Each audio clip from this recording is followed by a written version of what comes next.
Assalamualaikum warahmatullahi wabarakatuh. Selamat datang di channel YouTube Reni Novalia, tempatnya belajar kimia itu asik. Oke, untuk video kali ini kita masuk ke materi baru, yaitu tentang konsep asam basa. Di sini saya akan membahas 3 teori asam basa, yaitu menurut Arrhenius, Bronsted, Lowry, dan Lewis. Sebelum lanjut, jangan lupa subscribe dan aktifkan loncengnya ya, biar kalian gak ketinggalan video terbaru dari saya. Karena di channel ini saya banyak bahas materi tentang kimia mulai dari kelas 10, 11, dan 12 seperti video ini. Jadi buat teman-teman yang baru pertama kalinya ke channel ini, setelah nonton video ini, kalian bisa cek video-video saya sebelumnya, mungkin saja ada informasi yang bermanfaat buat kalian. So, simak terus ya. Oke, yang pertama asam basa menurut Arrhenius, atau nama lengkapnya itu Savante Arrhenius. Arrhenius mendefinisikan asam itu sebagai senyawa yang jika dilarutkan dalam air akan menghasilkan ion hidrogen atau H+. Sedangkan basa adalah senyawa yang jika dilarutkan dalam air akan menghasilkan ion hidroksida atau OH-. Contoh asam menurut Arrhenius itu diantaranya adalah asam fluorida, asam bromida, asam sulfida, asam asetat, asam nitrat, asam sulfat, asam fosfat, dan asam oksalat. Nah, di sini ciri-cirinya menurut Arrhenius, jika senyawa asam-asam ini dilarutkan dalam air, ia akan terurai dan menghasilkan ion H+, salah satunya ya. Itu sebagai ciri bahwa senyawa tersebut bersifat asam, itu menurut Arrhenius. Sedangkan contoh basa sendiri menurut Arrhenius tadi, cirinya adalah jika dilarutkan dalam air menghasilkan ion OH negatif. Contohnya diantaranya ada natrium hidroksida, kalium hidroksida, kalsium hidroksida, dan barium hidroksida. Jadi cirinya jika dilarutkan ia menghasilkan salah satu ion hidroksida ya. Nah, dari berbagai contoh di atas, hasil dari disosiasi itu berupa ion H+ untuk senyawa asam. Namun pada kenyataannya ion H+ tidak ada yang berupa ion bebas. Ion H+ akan bereaksi dengan molekul air di sekitarnya membentuk ion H3O+. Nah, jadi pada kenyataannya ion H+ yang berasal dari senyawa asam itu jika kita larutkan dalam air, ia tidak akan berdiri sendiri, tapi ia akan langsung berikatan dengan ion H+ tersebut berikatan dengan molekul air yang ada di sekitarnya. Molekul air itu kan satuan terkecilnya molekul ya, H2O. Jadi ya langsung berikatan dengan H+ yang berasal dari senyawa asam membentuk ion H3O+. Nah, jadi H+ di sini yang berasal dari senyawa asam berikatan atau bereaksi dengan molekul air membentuk ion H3O+. Nah, ini faktanya ya.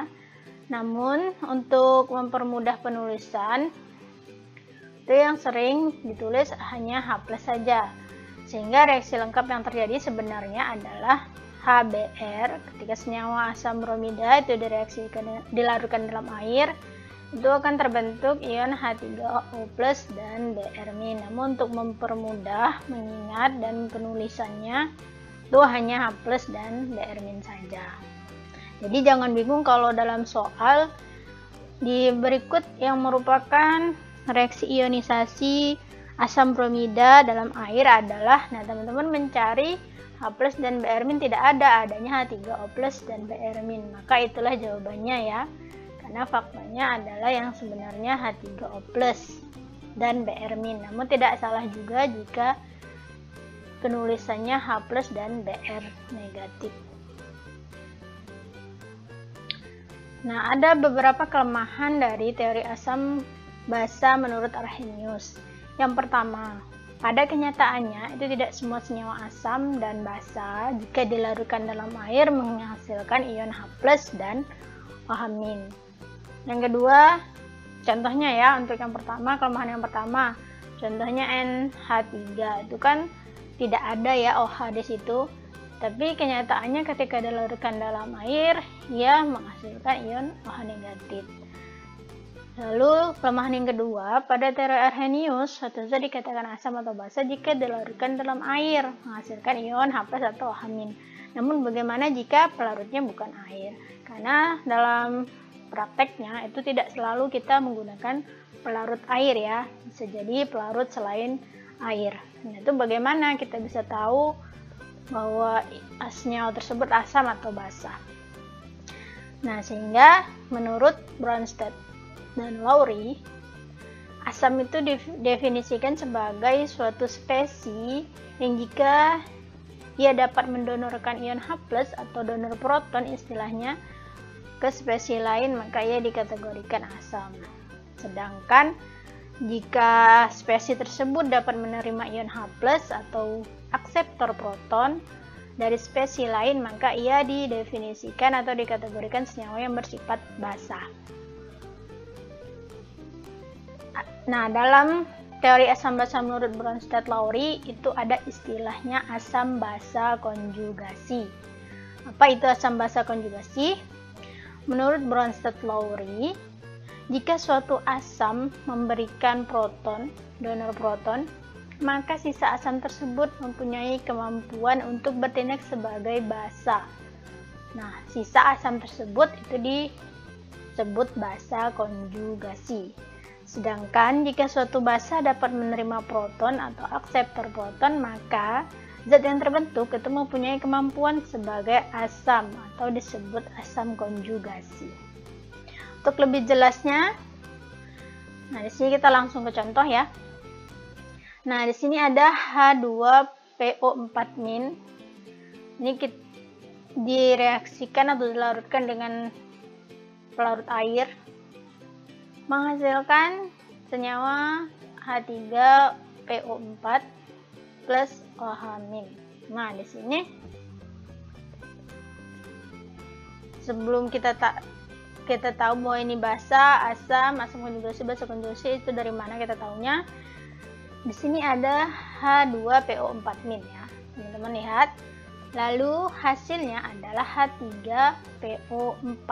Berarti kan senyawa H2PO4 ini menerima proton, sehingga terbentuklah senyawa H3PO4.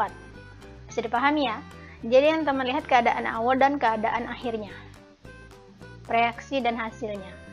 Dari H2PO4- menjadi H3PO4, berarti senyawa ini telah menerima proton.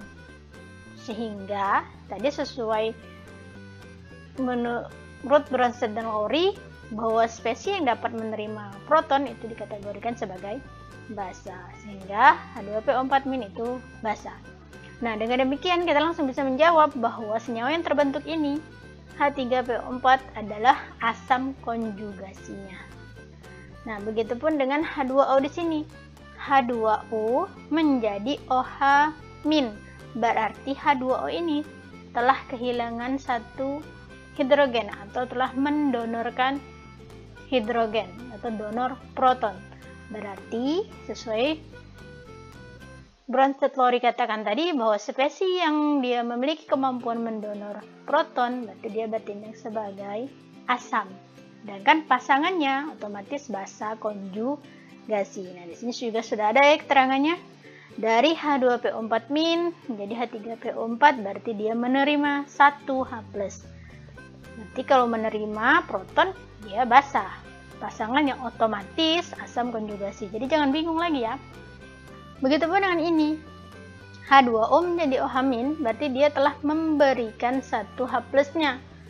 Kalau dia memberi donor, berarti dia bertindak sebagai asam. Otomatis pasangannya adalah basa konjugasi. Pasangan asam basa konjugasinya H2O dan OH-, H3PO4 dan H2PO4-. Jadi jangan bingung ya. Karena biasanya di soal-soal itu yang ditanyakan adalah pasangan asam basa konjugasi di bawah ini yang paling tepat dari reaksi di atas misalnya ya. Adalah, jadi bisa terjawab ya. Oke, selanjutnya teori asam basa menurut Lewis. Lewis mendefinisikan asam sebagai semua zat yang dapat menerima pasangan elektron bebas. Maka dia dikategorikan sebagai asam, atau dengan kata lain, akseptor pasangan elektron. Sedangkan basa Lewis atau basa menurut Lewis adalah zat yang dapat mendonorkan pasangan elektron bebasnya, atau dengan kata lain, donor pasangan elektron. Nah, lebih jelasnya di sini asam Lewis, kita pertegas bahwa menurut Lewis asam itu adalah penerima pasangan elektron atau elektrofil karena tertarik pada elektron. Bermuatan positif otomatis ya, maka dia tertarik ke elektron berarti dia muatannya pasti positif, lawannya ya, pada suatu senyawa. Nah, contoh asam menurut Lewis adalah semua kation. Jadi semua atom yang bermuatan ion positif itu asam Lewis. Yang kedua, atom, ion atau molekul yang oktet tidak lengkap. Ya, contohnya BF3 dan AlF3.